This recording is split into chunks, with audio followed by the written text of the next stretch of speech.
Welcome, welcome. So, it's always beneficial to be reminded that one cannot expect permanency from the time, from where he thinks of himself, from where he locates himself. I am born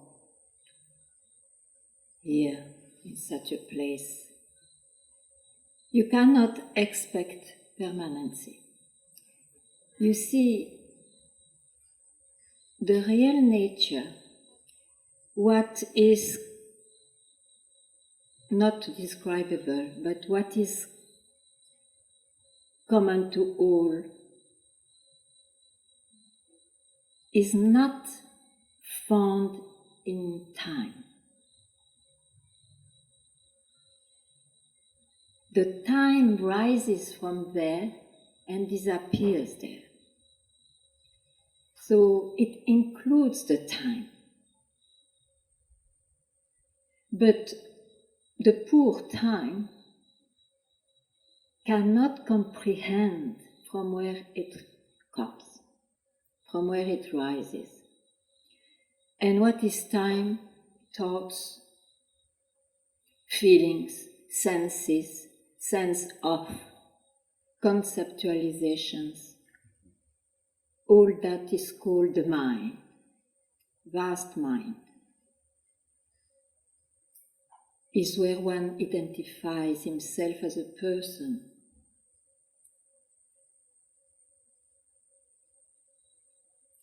Of course, in the time,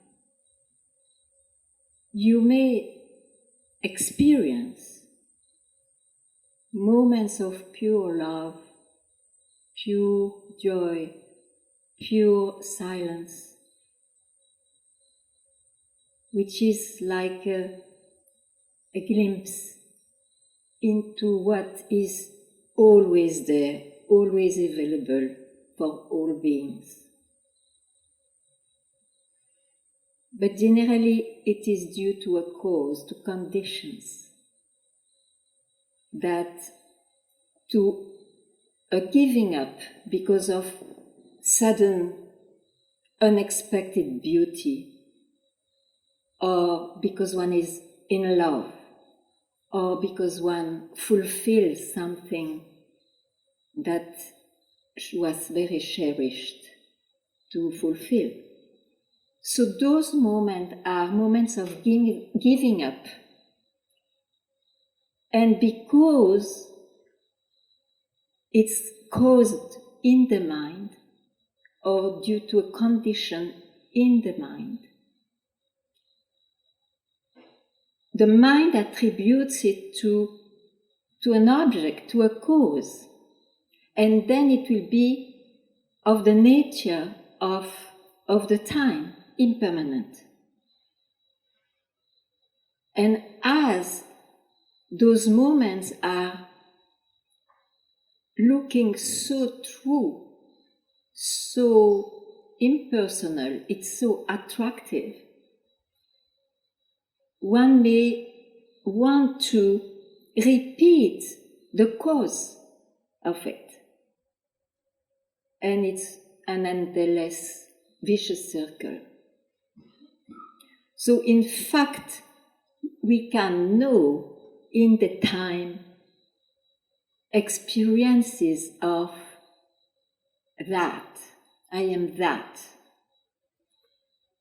which cannot be conceived. But they will be always glimpses, not knowing exactly what is the mind. That's why I think it's very important to spot what's the mind. And then, whatever you experience, you can enjoy it or suffer it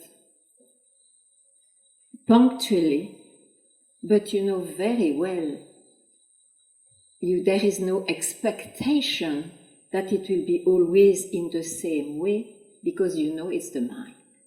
It's a movement of the mind. Mind is movements. Let it be through feelings, senses, or conceptualization, ideation, mentation, it's called. So don't make effort to try to fix what looks to you the most true experience into an experience, because then there is an experiencer, and an experiencer is mortal. So the experience also is mortal.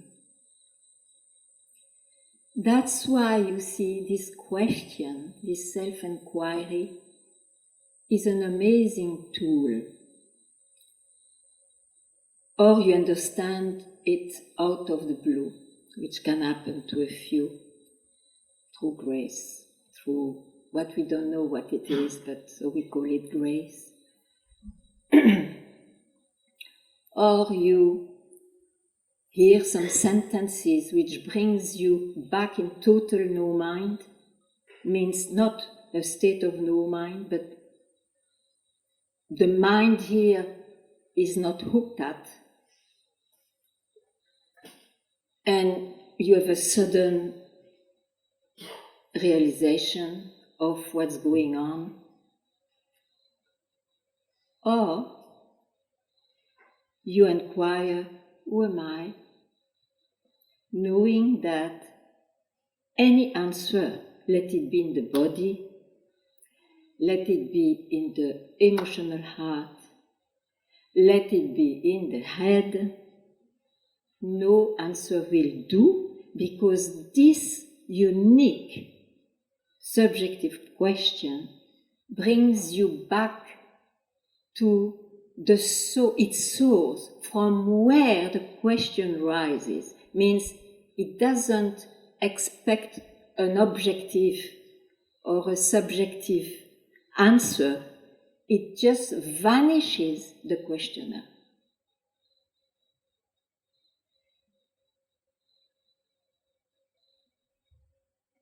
I don't know what to say more, but you can ask me, please, or tell your own experience and why do you still search if it is the case?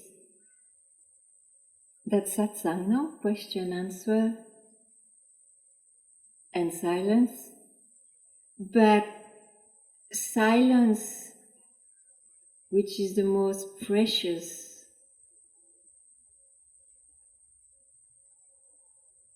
undescribable, whatever, it's better to check if the silence one knows is not a state of the mind, even if that experience is very precious. But then you see there is an endless unsatisfaction because the silence disappears, to leave space to the noise, because silence being in the mind, it could be as a state, which is often what one knows with the nature or with long practices, spiritual practices, or when taken by surprise. It's a result of something, so it will be impermanent. And you have to make efforts to maintain, or you have to believe in it. So there is somebody too much there. And that will give a sense of unsatisfaction or deep separation. And that's why one searches. Anyway, I speak too much. So it's your turn. don't feel shy, this is unique. There are like that a few opportunities to dig, to have this birthright to finish off research. It's precious.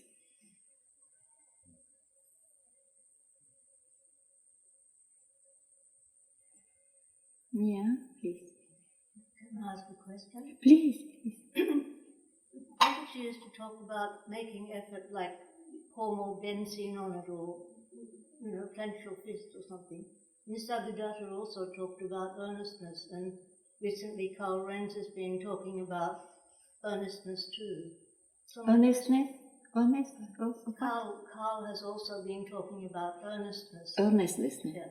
So Yeah, of course. My question is there someone who could be earnest?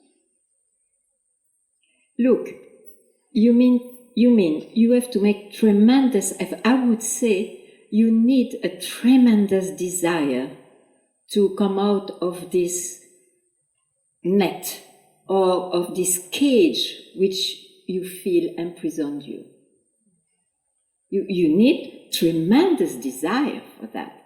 Or you have to see that's a priority. Before I die, at least let me fulfill something, and in some cases, that is the priority. I have to see what the wise speak about. I want to know what's real, or to know myself. So in that way, of course. But you see, when you have this tremendous desire, so what does it mean? You make a lot of effort to understand, to see what is what, to try to follow indications. You make tremendous efforts. That's called, it's your journey of search. Till there is a moment you suddenly, after making a lot of efforts, and after having seen I am still unsatisfied, it's not yet that, for some reason, even if I understand things. Then you can be struck by the fact I'm already that. Where I was, in my mind only. Only my mind makes it away or next or beyond or prior. If I don't listen to my mind, what happens? And is there any question about efforts here? No.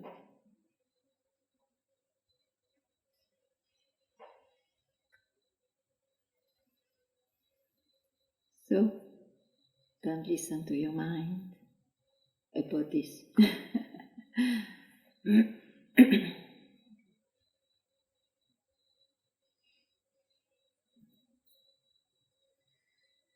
But you see, it's true. I don't think that anyone didn't make strong efforts. When you read the stories of those we called enlightened ones, masters, and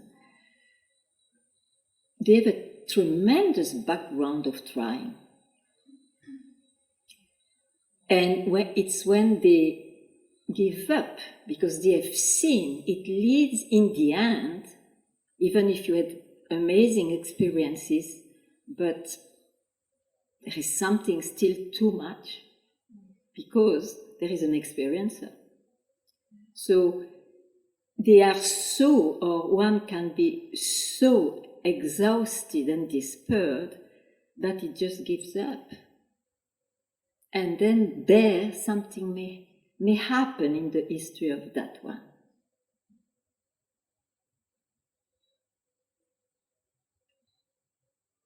And the luck would be that if he really heard again and again that who you are cannot be an experience, he will spot that even this event of enlightenment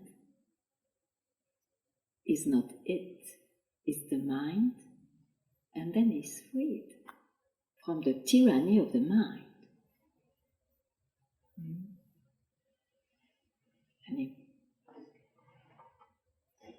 Any question? Yeah?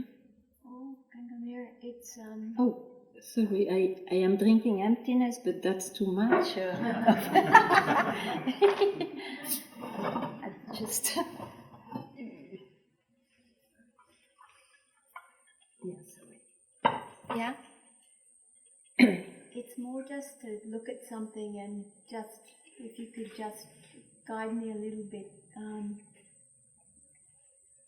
When something happens that brings me discomfort with another, then there's a place that happens, and it's like until I find a stillness, which might be half an hour, 1 hour, a few hours, I don't feel to just go into the emotion of it, so I just feel to let it sit in this, to come to this peace, this silent place, right? But one might say that that's spiritual bypassing, so I'm just asking, just we have maybe a little look of this thing, and if I can't put words on an emotion when they're happening, because I can see the movement of them, am I bypassing, or do you feel that that's actually just...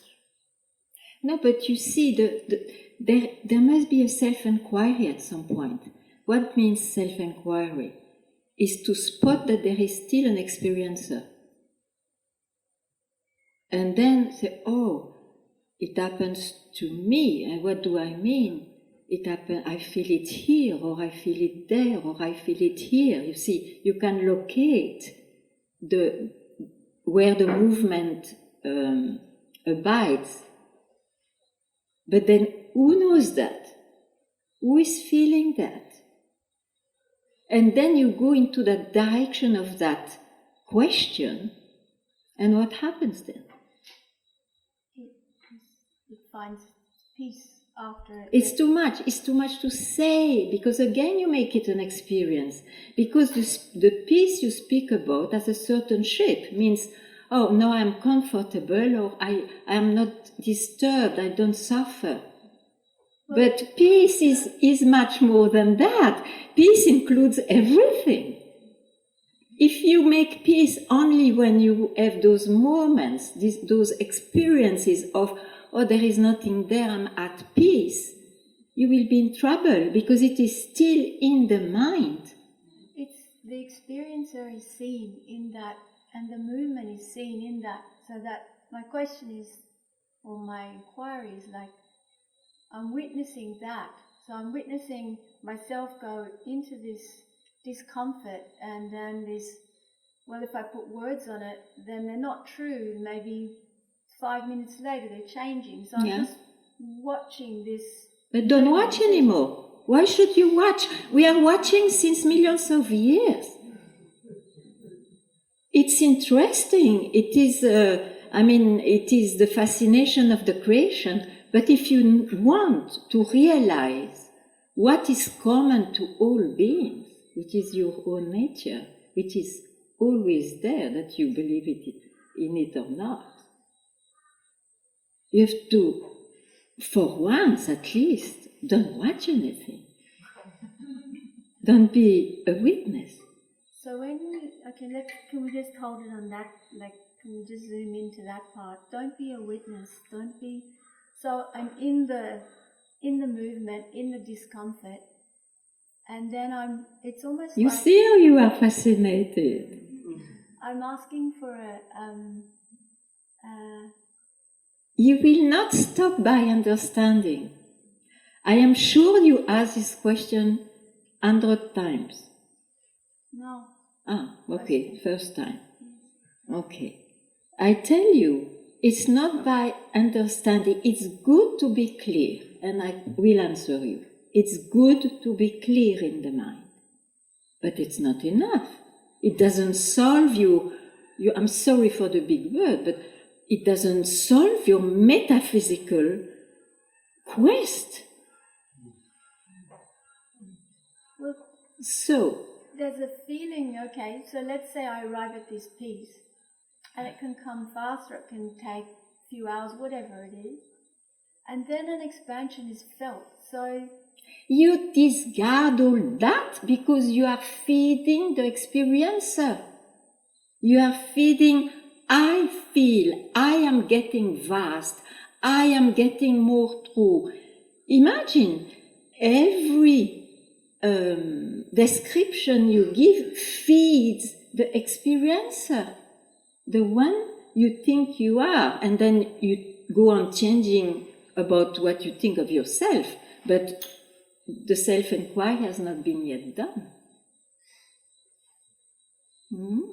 One could become from very, let's say, sensual or physical, then with his journey of searching, he becomes now very spiritual, but it is still someone. And that's not common to all. That's very personal. It belongs to the one who has been born in this shape. So that's why it's very important to spot what's the mind. So whatever you can express, in fact, it is the mind. And there is I, as a person, even if the person can change dresses and become spiritual, it belongs, it is owned by I. I am someone.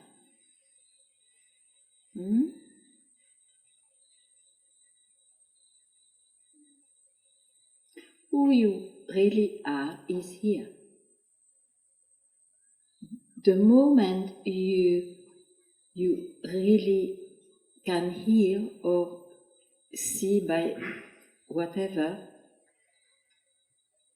that everything that you can know or feel or sense is the mind. Then you don't go there, at least for a split second, said my master. A split second.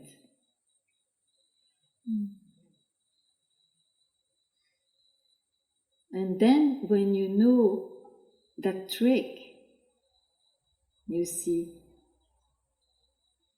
go again back from where you never left. But because you believed in movements, go back knowing that this back is also illusory for what is real. And in the end, that itself will drop also. It can be at once, it can take time, it doesn't matter at all, but you know at least the way not to feed I.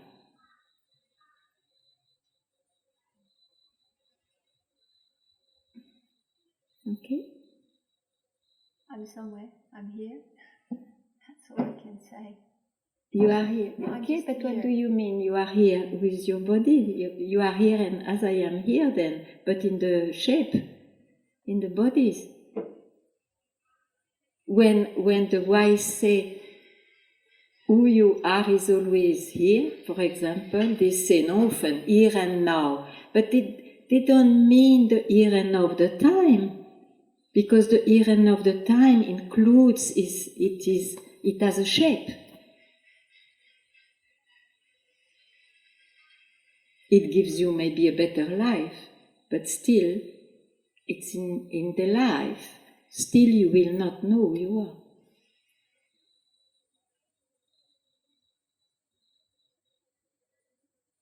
So, who knows that you are here? And don't accept any answer.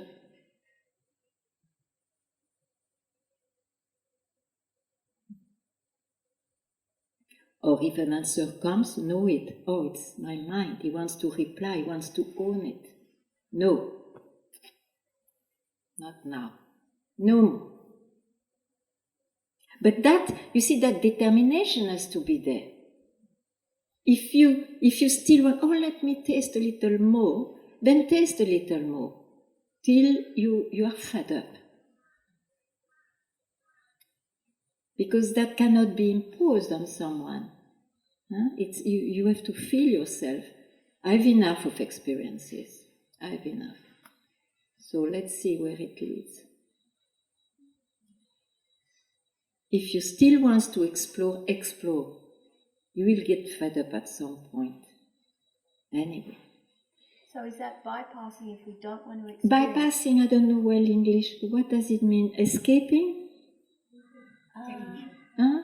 Well, if you just want to be quiet, you just want. But nice, be quiet. Why not? There are many ways to be quiet. Why not? But I don't speak about that quietness, because that quietness is temporary.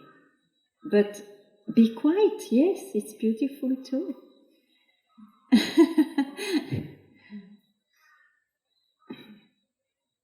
You see, it's a gift in this life if we can know joy and quietness and silence, of course. I mean, what a blessing. Yet, the indications of the Master when they speak of quietness, it is not a state, it's not an experience, it's just, finally, I'm freed from believing in any state which happens to me. That's not it. It comes anyway, because you see, what is there expresses itself all the time. So there are infinite states. And yet, if you confuse a state for it, you will always put a layer, a platform on what is. And you will be troubled by that.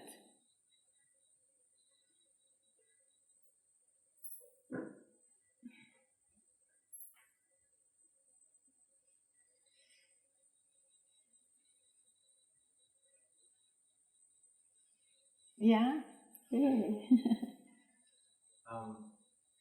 It seems that this manifested world, the physical world, is creating a very real obstacles or challenges Sure. for people and for minds and for the bodies, making it really difficult to even come close to metaphysical search, even wanting to go that way. Yeah. And perhaps, if we just look for transcendent nature of reality, that God is only transcendent, and then we overlook the immanent nature present in real life as well, it seems like we can go into this spiritual bypassing mode sometimes, thinking, well, why do I care to make my body healthy? Why do I care to be disciplined in doing certain things? And no. What I say is not a style of life. You still a moment, because for you it's urgent to realize yourself, let's say like that, it's an expression. It's urgent and you can still moment. It's not a style of life. Otherwise, why you are not, everybody searches for enlightenment, or they have to go to cave, then they have to be detached, no, not that. It is just a question of dedicating a split second to what is already there, just to realize it's always there, it has always been there, that's it. And the rest, you see, it flows with its difficulty, with its non-difficulty. That is the life given to each one, and that is not a choice of life, it's the life which comes with this birth. And is there some metaphysical value in it as well? As in this life, besides just being there, is there something in it that is not an illusion, or even if it is an illusion, that maybe it's a mission. You know how you spoke of Shiva, who creates or manifests Shakti because he wants to know itself. Mm-hmm. So it may well be that we are like lemmings on the mission, trying to help this ultimate consciousness to understand. Wow, we are itself. helping. Ooh. Who are we? We are helpers, okay. Well, I'm trying to make some sense of why we exist. You make the sense you like. And for some, it's to realize what is the true nature of things. You can give a sense, a goal, a meaning of your own to this life. It doesn't affect the real nature of things, because it's always there, it's already there. That is its own creation. It doesn't depend on any helper, I think. If you are a helper in some ways, it's because your life is like that. It's your skills in something. Do it. Great. But don't confuse. How can you help from where you come from?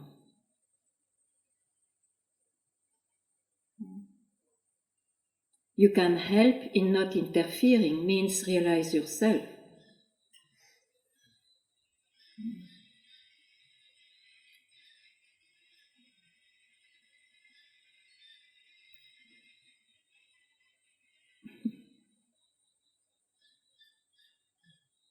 I'm sure something else will come.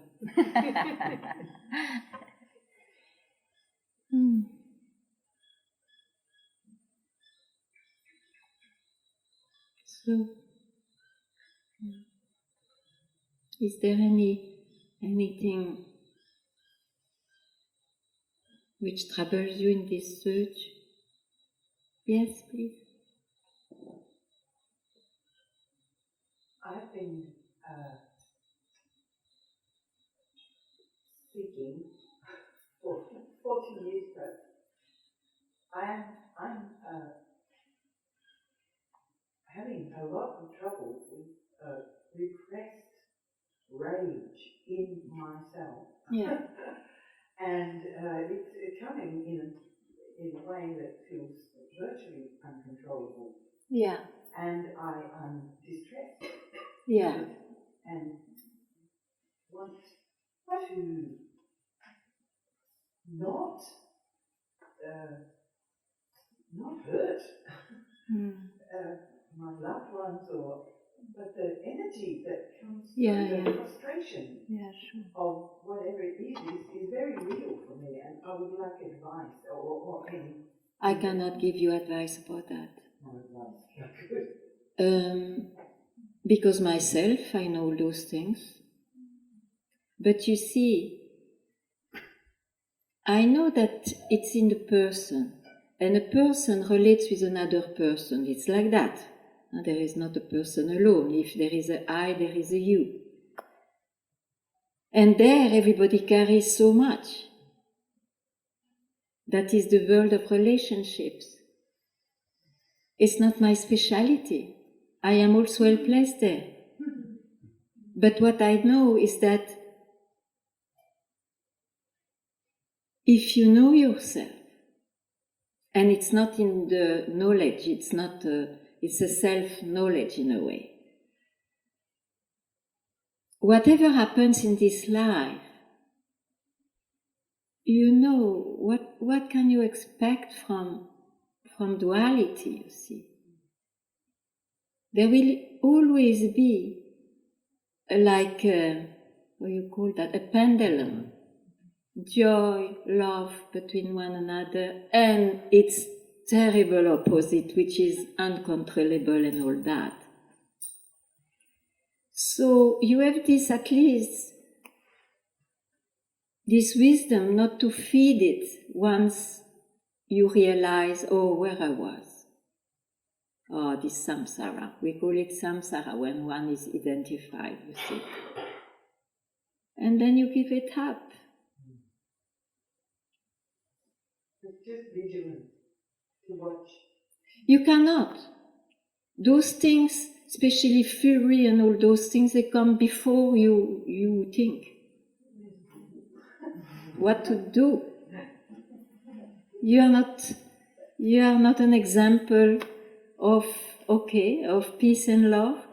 You are a bloody one. It doesn't mean that you are not yourself.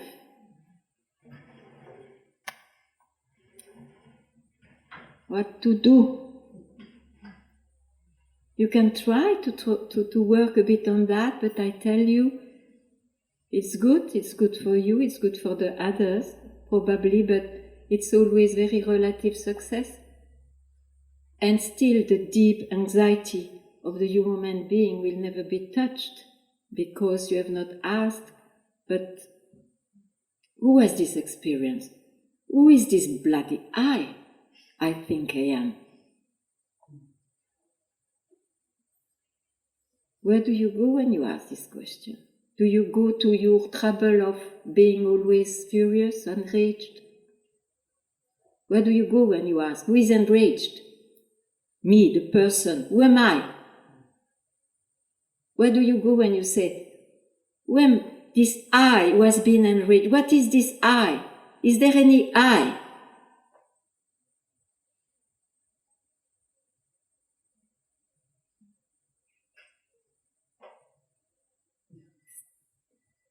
Be there, be there.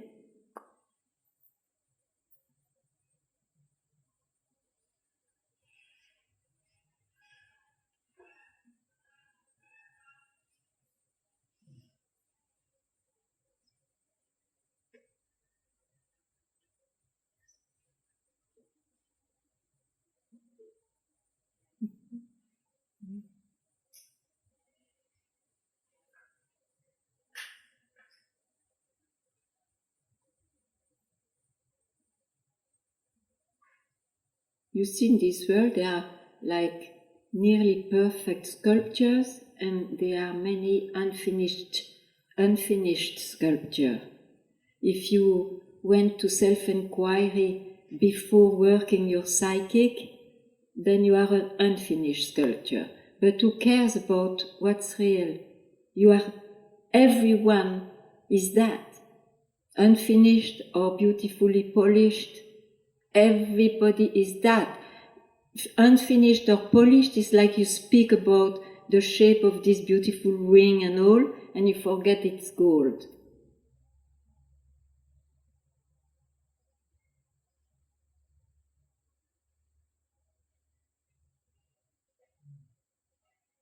That's why it's very important. What do you want to achieve before dying? You have only one, you can fulfill only one wish, for example. What is the priority? If you want to be a better human being, go for it. There are many ways given. If you want to know who you really are, go for it. But then forget about transformation, making better, or so on. Forget about labels of yourself. You have even to forget that you are born. Imagine.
You are clear enough about your search?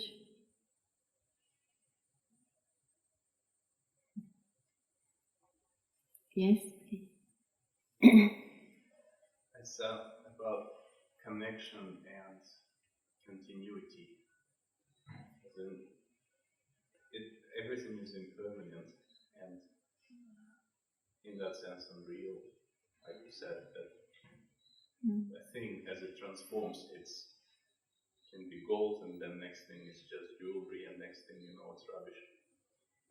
But it goes through some sort of process, and it interacts with all sorts of entities and energies together as well. And it seems like in itself it creates something that is also beautiful. And say, when we are looking for something, when we are achieving something, and we become stronger, there's this intuition to help others as well. Like, but it's too early. How can you help others? Listen, my view is that you're not obliged to accept my view, but for me, of course, you can always help as a human being. If you know a bit more, or if you have a lot of charisma, automatically you will help in that way, okay? But who is the helper?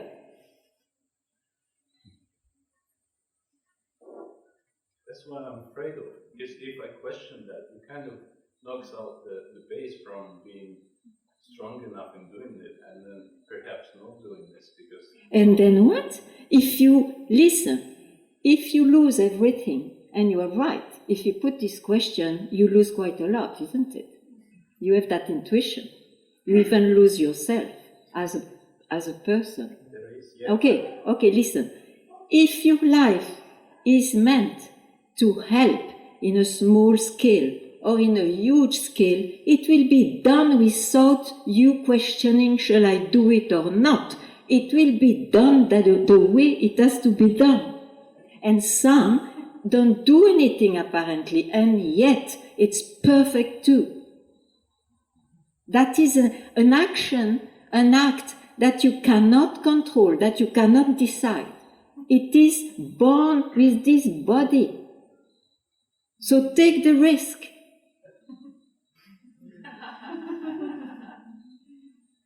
Well, I have a choice, and I can take the risk two ways. I can go as high up as I possibly can and push and, try and go too far to discover how far I can go, or I can fall as far as I can. But then you will not know yourself. Yes, I won't know myself. You have to make it clear what you want first. But there's no I to want. There is no I. There is no I who want what? There is no I. When I feel that there is a want, I have to question whether there is the one who wants. So in that sense, I'm trying to bypass this mental or emotional processing of it and just trying to touch the intuition and the intuition normally tells me try and go to the light than to the darkness. Yeah, but then give up the intuition. It's a touch too much. It's a touch in. Yes, it is too much. It's like I cannot handle it within this lifetime, and that's where continuity comes. I'll do as much as I can. I pass on the rest to my children, and they can carry on. You probably won't be able to do all of it in thousands of lifetimes, but we'll expand. But don't worry for that. You see, the self, it does things, no? It created all this, and we are included in that. Don't worry. Things will be done. Things are done. No? I'm sure they will. I'm sitting here a bit concerned that maybe we wouldn't be trying as hard if we become truly enlightened and transcend this reality. But I don't say also you have not to help, but know what you are doing. Okay, I help because it's my charisma, it's my skill, I do it, of course, why not? But it doesn't mean that if you want to know your real nature, you can dedicate a split second, no? Often a split second. Nobody will see it. You are standing, you are acting, you are sitting. Nobody will see it, but you will see it. Because you will not be there for a split second. And you know, I am that. You know that's what is meant by I'm that. And you will fall in love more and more with that. And then your life will be beautiful as it will express. As I say, in a small scale you may help, since you have that in your system, probably, yeah, you will probably, maybe help, but don't be a helper then. Help without being the doer. Huh?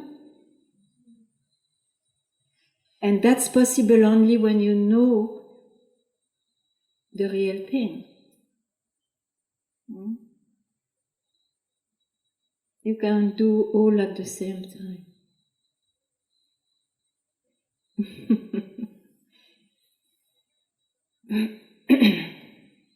Yeah.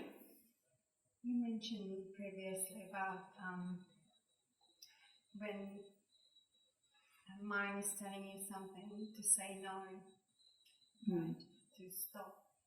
But how do you know that it's still not the mind saying no? Of course it's the mind. It's the seeker. The seeker is working hard, no? And the seeker, he has this goal, I don't know if it is, I speak only about how to be freed for a split second, yeah? So, in that way, if you are still a seeker, because otherwise those words have no meaning, no? So, you have that goal, even though you know it's already there, but somehow you still don't trust totally it, or you don't believe it, or you don't experience it. So there is a way, there is this, many ways, but there is this way of negation. It's not this, it's not that. You see, it doesn't mean that it doesn't allow you to live. But inside, it starts to create a discriminative mind. Oh, that's also mind. It's not it. I am not it. Because one doesn't know what's mind, you see. So that is a very efficient way also, this negative way. Because in the end, you are left with what in the end? What you started with. Huh? What you started with. Started with? What you started with. With I. But you are left with I. Is there any I if you don't glue something to it? Tell me. What's the question? I am speaking to her, I will speak to you.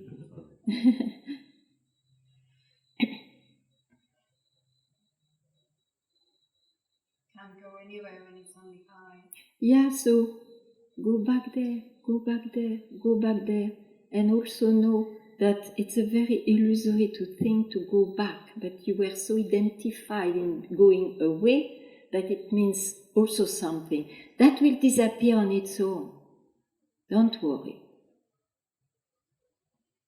If you want to realize what is there. Huh? Yeah, what do you say, my dear? It's all right. It was not a problem for you.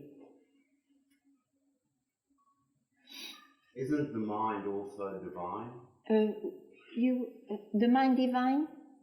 It's divine when you have known yourself, then you see everything is divine and there is no mind also. Because everything is that. So prior to that it's not divine? Prior to that it's not divine. I don't know what it is. You can call it divine, but then everything is divine.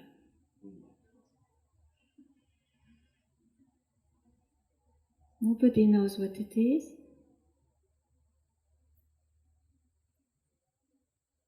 They just said that the mind is divine. Oh, well, if the mind is divine, if you're not it, right? If you're not associated with it, then it becomes divine as well, isn't it? It's the self-expression. Yeah.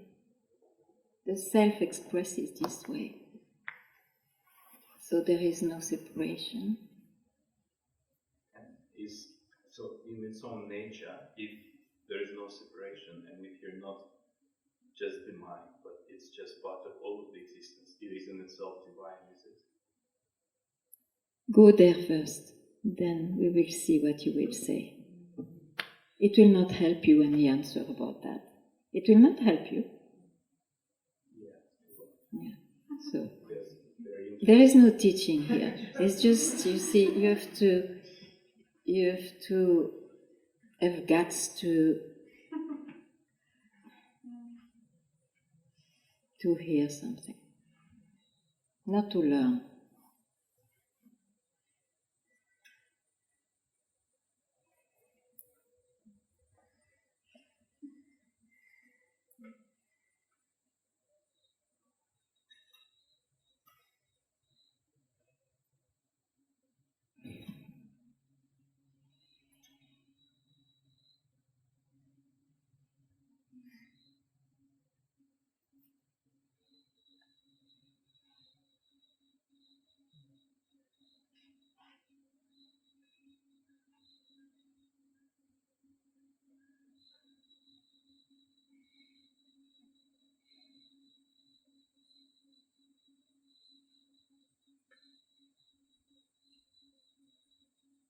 That's it?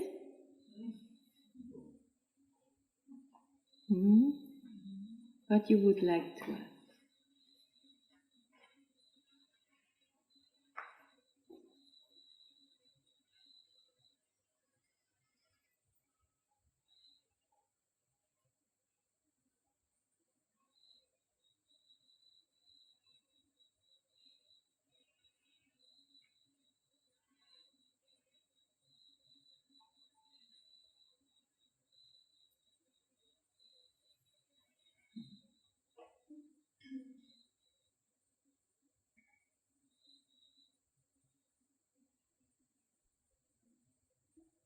Yeah. I have a question about going through the emotions in the quest. Yeah. It seems to me that when the mind starts being active, it is that I repress an emotion or repress a movement. Yeah. So I heard a teacher say just kind of ignore the mind, but it seems to me that I can't really do it. So what actually seems to work, it is acknowledging that emotion, and I go into the emotion. Yeah, I understand can that. Think deeper. Yeah. There might be another emotion and another emotion until arriving to vacuity. Sometimes it happens fast, sometimes there's more. Yeah, sure. And not stopping if I had images of my childhood, just welcoming everything and not grabbing any story. Yeah, and where this vacuity is here now? I'm sorry? This vacuity is here now? It's always here. It's always here? Then then this question comes from where? This question comes from where? It might be still I can feel the seeker still having an identity, as always, and I wouldn't be here. I wouldn't be here, I guess, if there was no seeker. Yeah, but then you cannot say that the vacuity is just here now. The vacuity, you know it, it's sometimes appearing, but you cannot reply to me while asking a question, because that question comes from where? It doesn't come from vacuity, it comes from the mind, isn't it? From a person. So sometimes you know vacuity. You agree? That's the thing, that it's I do not experience vacuity like over weeks. Yeah, I understand. Oh. But you see, when you say vacuity, you have an image of vacuity. You have an image of vacuity, otherwise you would not say it's vacuity. Yes or no? More perception. Huh? It's more perception than image. C'est Yeah. perception plutôt qu'une image. Yeah. Yes, but still it's an image. Vacuity means there is nothing there. I am finally freed from things, and you feel well there. But it's an experience. I say that because it's very important, you see. In indications, one can hear, one speaks of emptiness or vacuity, which is trying to describe what's real. But those words, they don't mean only, it's when there is nothing anymore. It's like it's the absolute, you see. That is an experience. So there is still an experiencer. That's why it's only appearing sometimes. What's happening is, I haven't experienced vacuity on a long time, but there is a sense of peace and a sweet joy. Of course, and that's why one loves it. Is more attracted more and more to go there. But what are you doing with the experience? That's the question now. Very good. The vacuity may allow you now to ask, but who is the one who experiences vacuity? It's I, no? I. Who am I?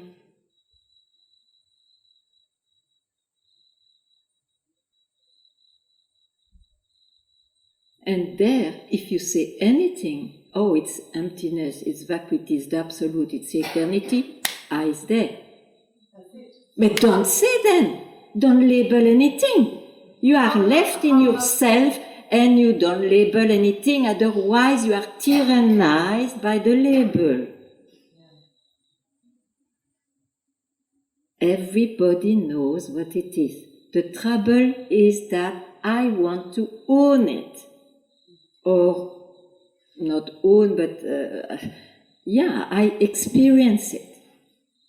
And then it's in time, and then it's only sometimes. What do you expect in time? It's only sometimes this way, sometimes that way. Or I hear, it's not this, it's not that. It's not noise, it's not, or crowd, it's not vacuity. And don't go with, then what is it? Who is asking this question? Who am I? And from there, do you worry if it is vacuity, crowd, machin, truc? Nothing. So don't be bound by your own experience. Let it be the one of emptiness, of vacuity. Yeah. Yeah. I don't really have a question, but what we're just speaking about with this question, I kind of, I don't know, I just wanted to check in with you. I feel like, before there were kind of these experiences of like the vacuity.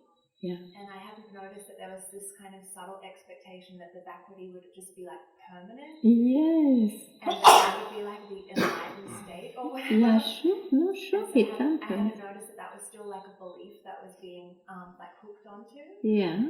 And then. So, but now you know it. Yeah, and also with what you're saying to the other lady about the anger, I think like that's also. just kind of become like really clear now, like whether you have like a really blissful experience of oneness or whether there's like strong anger or whatever arising, like it doesn't actually it's not it. change, and it's it, because you see there is no separation, but to realize yourself,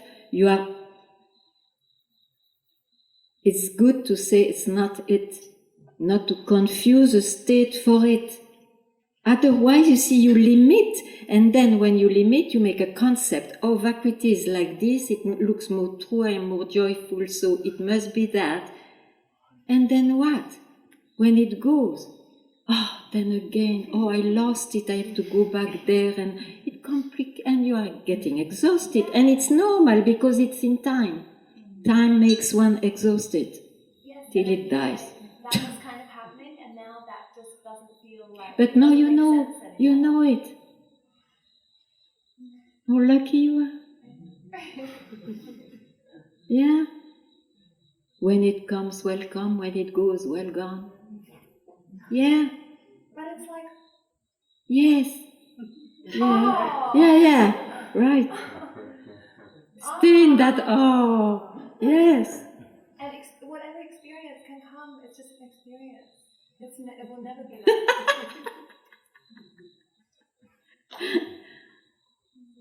Lucky one.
Yes. I have a question about the intellect and what its role is in this journey to enlightenment, because sometimes I'm tired of asking questions. Yeah, sure. Sure. But to ask questions is to explore. This intellect makes you a seeker of many things, and suddenly a seeker after the truth. Huh? But it's to hear, you don't need to seek. So do you need your intellect here, not to seek?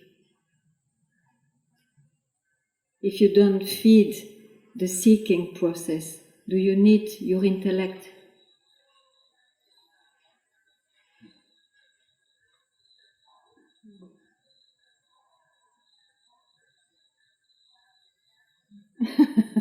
Obviously not, then. Don't answer. So, that's why it is said to give this opportunity to yourself to reveal itself. Don't go into thinking.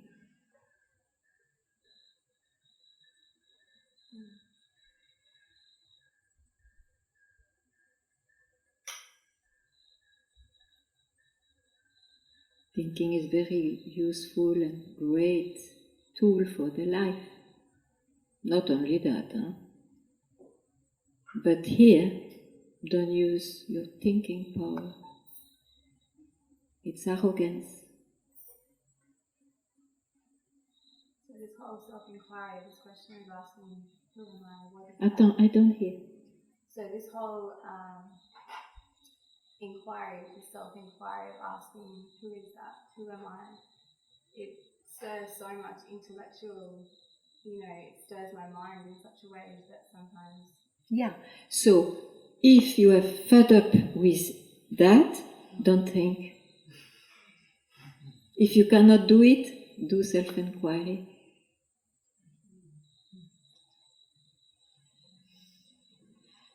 Then who are you?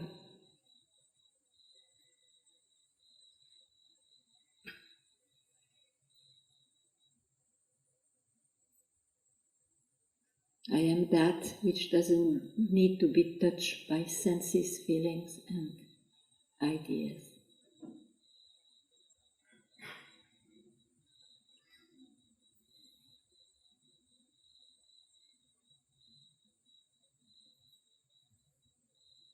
Yeah.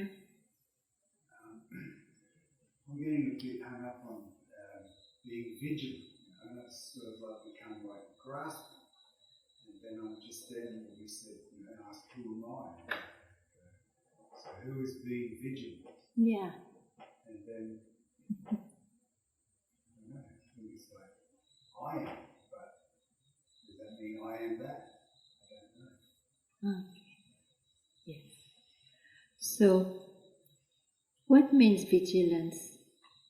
You see, there are many stages in vigilance. When you seek, you are vigilant to follow the direction given, if it is your journey to follow a direction, yeah? That's vigilance. There is a vigilance very natural when you have seen, not with the eyes. You have seen who I am. I know now who I am, but not in knowledge nor seeing. And yet you see, the mind reappears, everything of the person reappears,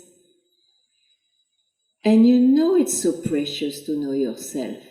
And yet you get engaged as a person here and there.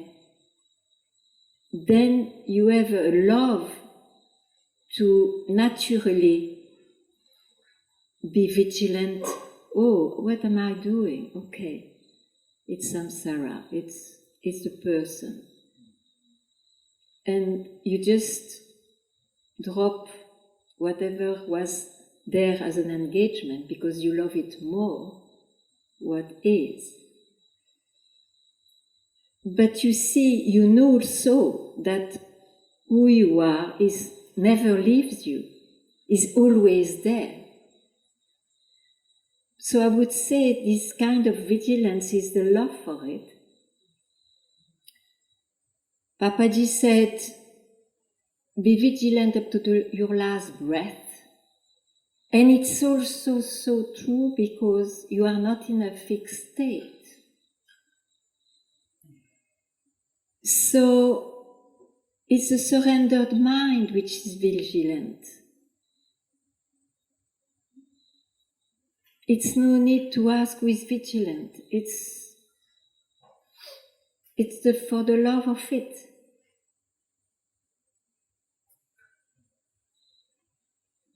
I have no other answer.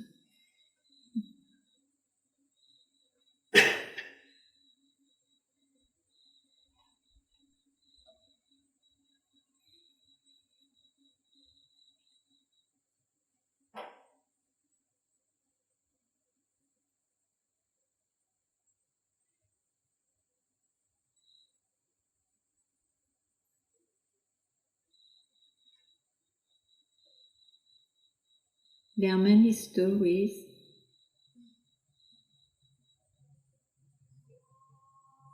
of those who have realized what's real, the natural state, no state of all, of everyone. And yet they can be taken in their life by the life till they wake up suddenly and say, oh, where I was. You see, where I was. So I asked Bharat Mitra to tell that wonderful story of the pig. I love it. You remember? Yeah. Can you tell us, please? I love that story. Because I'm not a storyteller, but it's a good one. So with knowing that I don't know the whole of it exactly, but the essence of the story is that the gods are talking among themselves. And Lord Vishnu said that he knows himself so well that he can incarnate as a pig in this dimension and still remember who he is. And the other gods are telling him, watch out, not so simple. He said, no, it doesn't matter which shape, which form, where it is. I can never lose this knowing of who I am. So they make a bet. Lord Vishnu incarnates as a pig and live a life of a pig, a piglet, having few puppies, suckling milk when the butcher comes to put an end. Now I don't know how many of you have been in India when the butcher is catching up the pig but is screaming, quite dramatic. So this piglet is fighting for his life. It's a few piglets to feed. It's the mother, right? She's fighting for her life, has piglet to feed, and she's screaming, yet the butcher holds it and cut its throat. And Lord Vishnu is coming out and all the gods are all around laughing their ass off because he's obviously got totally lost in the experience of being a pig.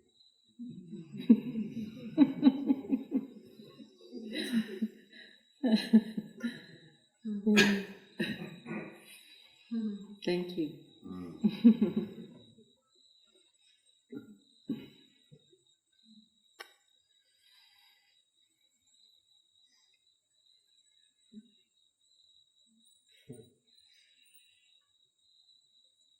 You can't help, you see, to see it's so precious. You have been really running after that so long, and it can be missed in so many ways and occasions. So once it's obvious, it's so precious, so you care, even though in the life, as I say, it will always be, sometimes it looks, one is lost, sometimes not, but that deep, that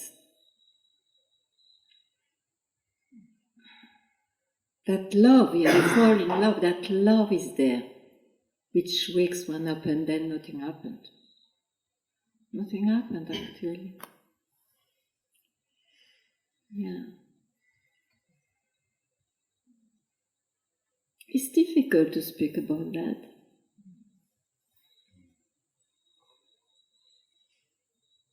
Yeah. What happened for you? What was your experience of waking up? It will not help anybody because, you see, it's in my story, and the end of the story is to show that there was not a real story ever. So I prefer the moment now even than that story. Do you feel like you can lose it, or do you feel like you're already there? As I say, as a person, you see things happen, and this I cannot describe, but surely, it's so precious that I could see that I was always that, like every living being. That it's a background maybe, I don't know how to describe it, but it stopped the search. So it didn't make a rise to a seeker again. That is sure a consequence of it. Yeah. And a life without searching, who am I, is really deeply felt, full of gratitude because of that. Yeah. No, my life is not an example, I'm not just as everybody else. One thing I can say, I was inhabited, you say that, or invaded by the fire to solve that question. Yeah. And that fire, that clarity in my search, for some reason, made my teacher, because I conceived that I needed a master for that, created my master. You see, he came, he helped me, he fulfilled me. That's why I say it's very important to know what you really want, because in that way, unless it happens differently, of course, but in that way you will, the one who has to help you will come in front of you. He will help you. You see? But then be clear about what you want. And that may take some time. It doesn't matter. Once you know, you go for it.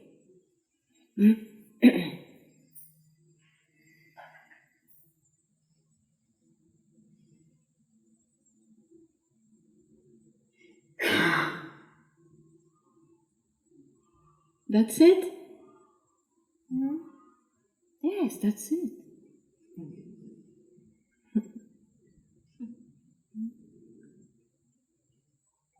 Yeah. I find in my personal life that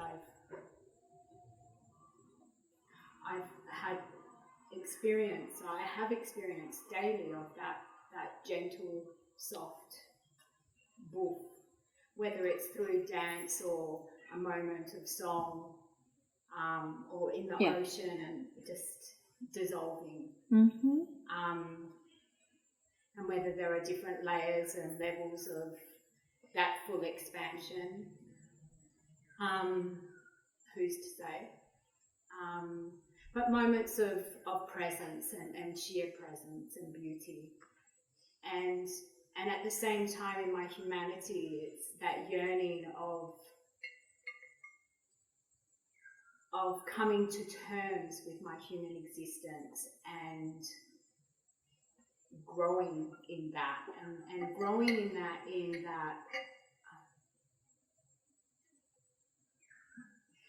coming to peace with point A, point B, and so on. Can you speak to that thing of that yearning of my humanity, of my I?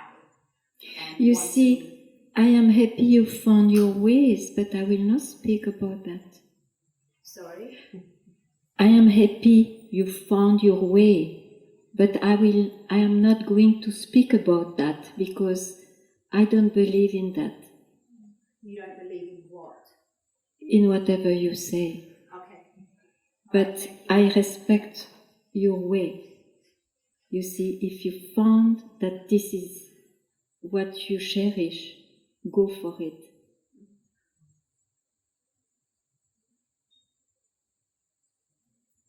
I discard, you see, it's because, but I don't impose it, but I discard any experience. I don't believe that's real. Because there is always an I too much.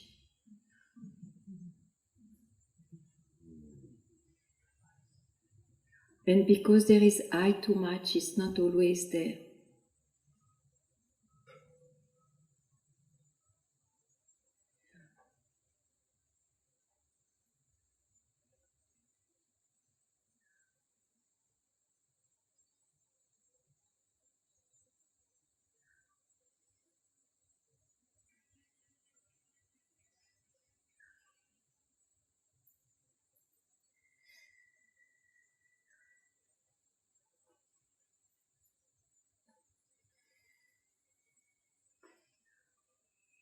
Yes. What about the experience of giving the satsang right now? You discard that? It's the experience of responding to a question, to a demand. Yeah, it's an experience, yeah. But it's an experience which is quite particular because it points out not to a something.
Yeah.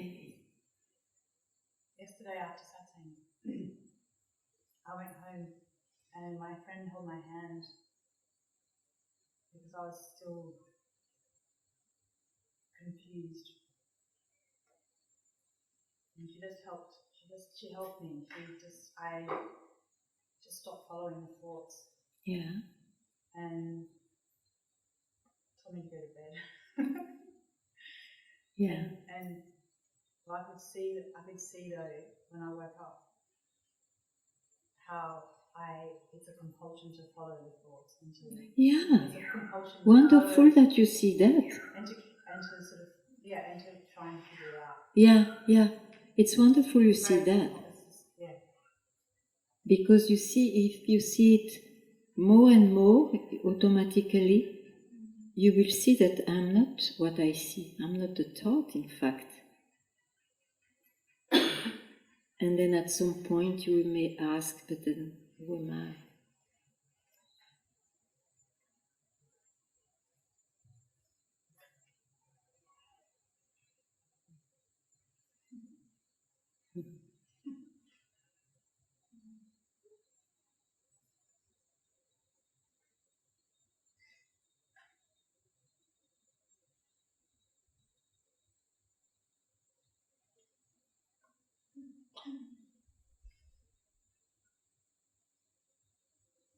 Bas?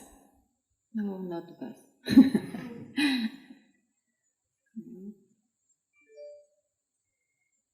Yes, please. Yeah. So with your belief of not... I didn't hear. So your belief of not experiencing, why choose to be human? That isn't the human It's also a label to say you human.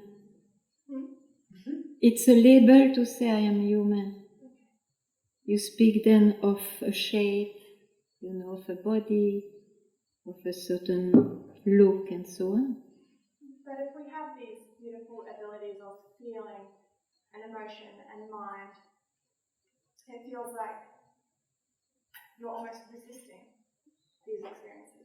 No, but I don't oblige anybody. I just say for those who want to be freed from this deep sense of separation, of one doesn't know what, and then he may hear, oh, you made a step too much, maybe from what is there, from what is real, which is your true nature. And the steps too much is, oh, okay, I'm born, I'm human, and this and that, and so on. It's only for those. I don't, as a style of life, I am never touching, oh, don't feel or don't do, or no, you just live your life as you feel the best for you. But if you have that search, it's also the right of those who search, I want to be free to have a space where they hear about it, no? It's not an imposition. Happily it exists also for those. Happily I met my master. Otherwise, I know what would have happened. I don't touch anything else.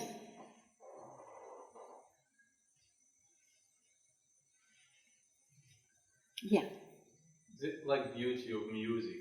I think we are just it's so hard for us to let go of that joy of listening to it, and it's like, striking this perfect scale. When you start from one note and you have to go through this body and mind and emotion and intellect and the transformation, and you come back to that note and you have your perfect progression. And then you suddenly turn off that, there's no air and there's silence and you don't hear it. And you don't experience beauty. And it's really hard to let go of that opportunity, this chance to listen to that beauty. We have been tasting beauty for millions of years. Yes. One day, in one incarnation, may be fed up of it. I am not going to sell my soul even to beauty this time.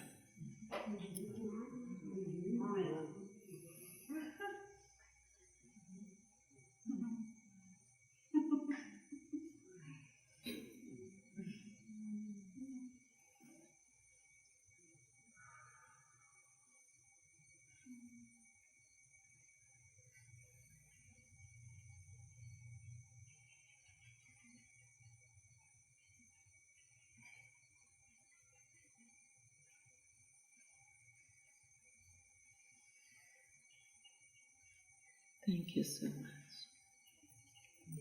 Let there be peace, joy, and love to all beings of this universe. Om Shanti, Shanti, Shanti. Thank you so much.